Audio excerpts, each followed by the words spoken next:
For today's review, we are looking at an older Mcfarlane DC figure, and it is none other than the Batman Who Laughs. Now, this particular figure was released in a build wave alongside Nightwing and Batgirl, and at this point in time, this was the first ever build wave introduced in the DC Multiverse line under Mcfarlane Toys, because this was part of the first wave of figures that were released by this company when they took the license. And for the build item, it is not an action figure, it is a miniature DC Rebirth Batmobile. And as you can see, this was one of its kind because this entire concept was phased out so quickly, and I can only think of two reasons why. The first one is incentive. Most people were probably not keen to this, build wave sort of thing where you buy 3 figures and all you get as the bonus is a miniature Batmobile. It's not a good enough draw. When you look at Marvel Legends, every build wave has like a Build-A-Figure that has an incentive for some people. Now, if some people don't care about it, they're not going to buy it. But some people that do want that build figure, they will complete the whole wave. And that's what led Mcfarlane to release the Merciless build wave that came after, because there you have an incentive. 4 figures, and you get a bonus 5th figure if you complete the entire wave, right? It's better than a miniature Batmobile. And this leads to reason number 2. If you're going to make these miniature Batmobiles, you might as well make a Batmobile that is in scale with the Batman figure that is correlated with. And that's what we started to see with these Batmobiles in the last couple years, where we finally got actual Batmobiles in scale with the Batman figures that they're correlated with.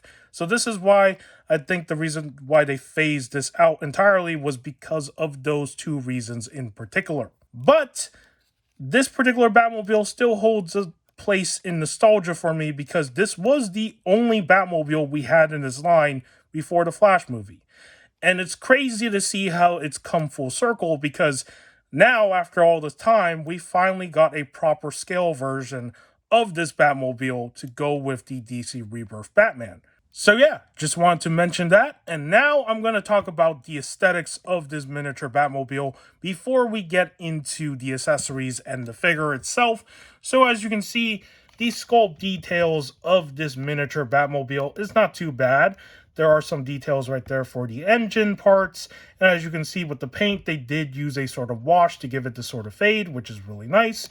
And for the front part of the Batmobile, you do have the eyes right here, which is a reference to the animated Batmobile design, which is pretty cool.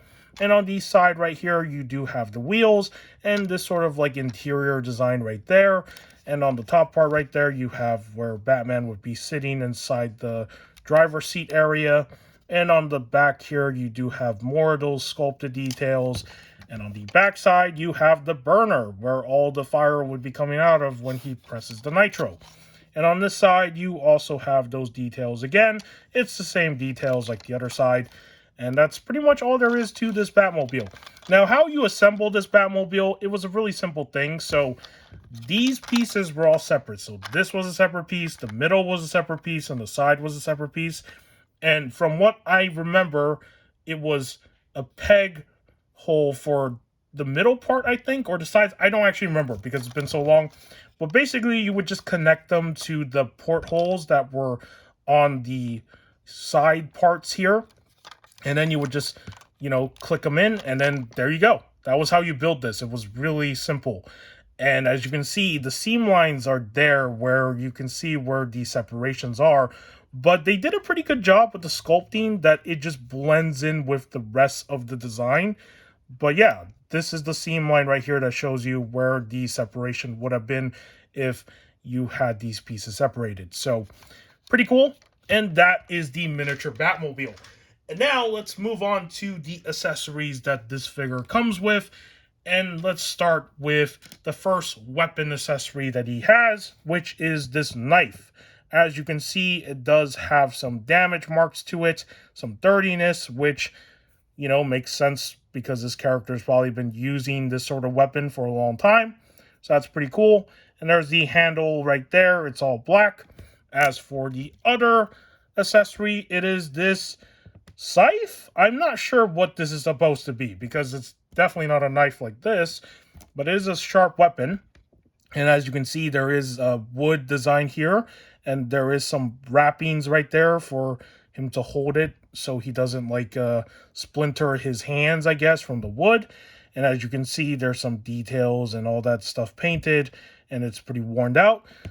But yeah, pretty fitting for this character to have these two weapon accessories since, you know, it is in theme with the character. And the other thing that he comes with is, of course, the DC figure stand, but I don't ever count those because every DC Multiverse figure comes with them. This is the first time that I forgot to mention that there was a data profile card. So as you can see, he does come with this as well, and there is this beautiful comic book artwork of the Batman who laughs with his creepy smile and everything going on here. So there's that. And for the backside, you do have your read-up information. Now, I have read this information before because this is the same exact bio that was for this Batman figure, which I did do a review on a while ago. So, yeah, same exact read-up. Not going to reread it again.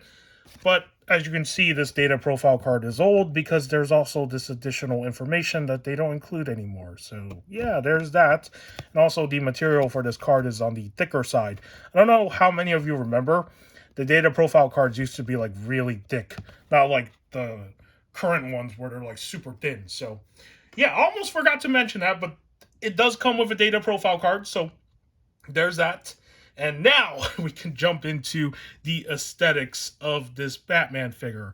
And I want to start with the suit design because as you can see with the suit design, there are a lot of details here that are pretty present throughout the entire theme of his look, which of course is the belt straps and just straps in general. So as you can see, these belt straps are all here on the torso area, and I think they're supposed to signify the straitjacket because there are some iterations of Joker where you see him in Arkham Asylum wearing a straitjacket, right? The best one that I can think of was from the 2005 Batman TV show. This was an animated show. If you remember which one I'm talking about, I think it was just literally called The Batman. And there were times where they showed Joker in a straitjacket in Arkham Asylum. So, yeah, I think this is supposed to represent that part of the personality. And as you can see up here, there's also more strap details going on the shoulder parts of the design of his suit, all the way to the back here with these little buckles. So yeah, pretty cool design.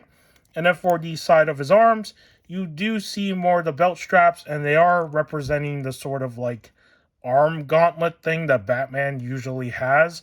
I don't know what they're supposed to be called.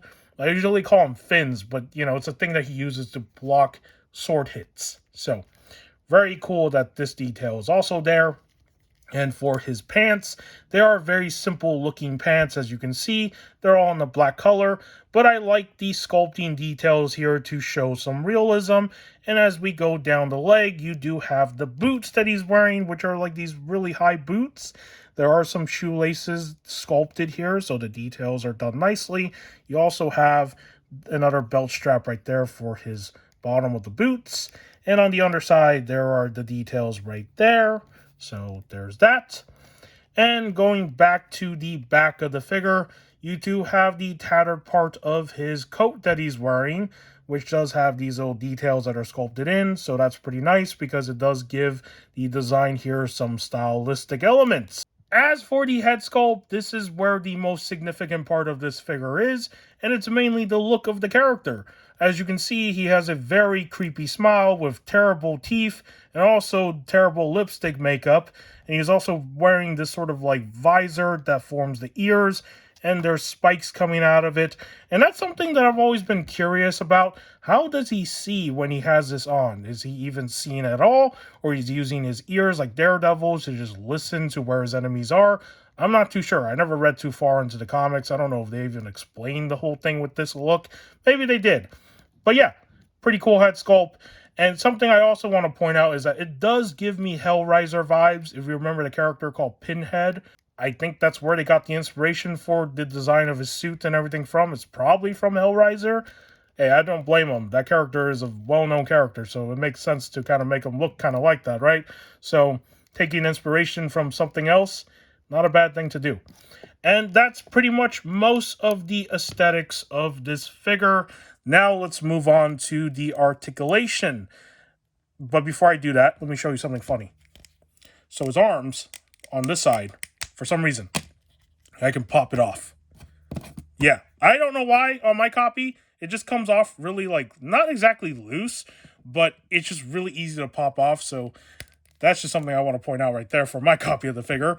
And sometimes I have done photos where I have popped off the arm to make it look like he lost the arm. So that's pretty cool that it just comes off easily. Okay, so for the head sculpt, he can't exactly look up because of the collar piece right there. As you can see on the neck, it's limiting the looking up. You can't really get him to look down. He can turn his head left and right, which is also very restricted. And then tilting his head, he can do. So yeah, the articulation for the head sculpt is very limiting. For his arms, he can go out this far. He can go out like this. He can go all the way back as well, but the shoulder parts will be a hindrance to the figure. And let me fix this arm really quickly because now I jammed it. Oh no, that's not good. Okay, there we go. And then, of course, for the bicep shoulder part right here, there is a swivel, as you can see right there. Very loose, double jointed in the arms. He does have a swivel in the hands as well as articulation. Let me check if the articulate. Oh, there we go. It does work. Man, I thought it was stiff for a minute. So there's that. And then for his torso, you're not going to get any movement for the upper part because this is one entire piece. So most of the rotation is going to come from the bottom of his waist area right here. So that's pretty much all you can do. Lean forward, lean back, you're not going to get much of that movement.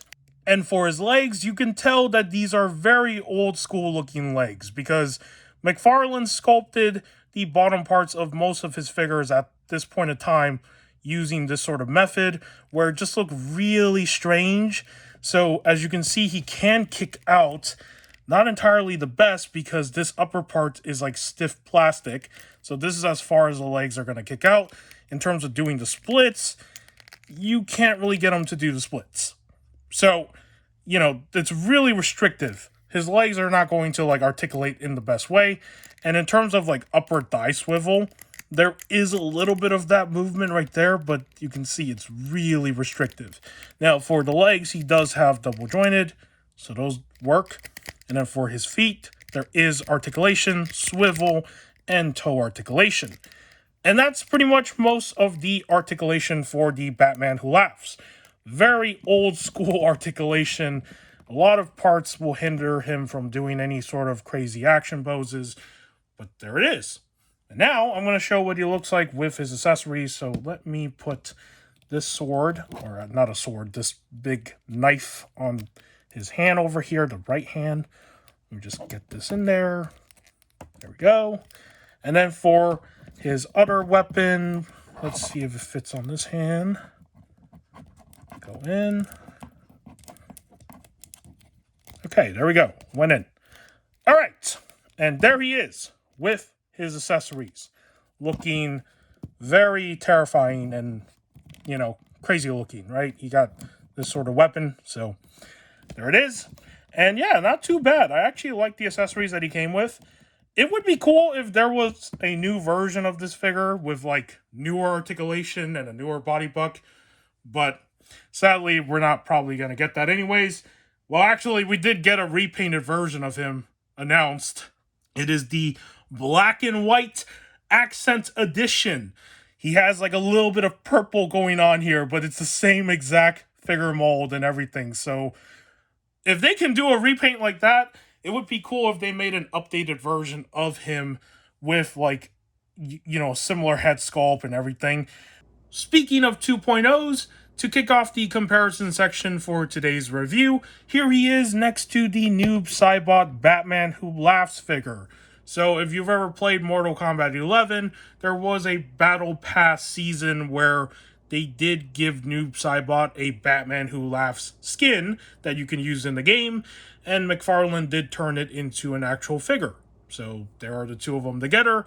And I call it a 2.0, but it's not exactly a proper 2.0 because if you look closely at the design of this figure, you can see that there's a lot of elements of Noob Saibot that are still present with the overall look. So yeah, not exactly a actual 2.0, but still a pretty good looking figure, and having both of them on the shelf is not bad. So there is the first comparison there. And here he is next to the other version of himself, basically the costume he was wearing before he transitioned into this entire look. So there they are together. Not bad. And for the next Batman figure, I'm going to have him with Atrocitus. Or no, not Atrocitus. Batrocitus. Man, I'm getting the names mixed up. This is one of the Batman variants that he recruited to join his team. So there's that. And speaking of Atrocitus, here he is next to Atrocitus as well. Pretty cool. And for the last comparison, here he is next to the Thomas Wayne Batman. And as you can see, they both look pretty good together as well. And the question that I want to end this off with is, who will win in a fight? Thomas Wayne Batman or the Batman Who Laughs? Let me know in the comments who you think would actually win. And with that, that is the end of the comparisons.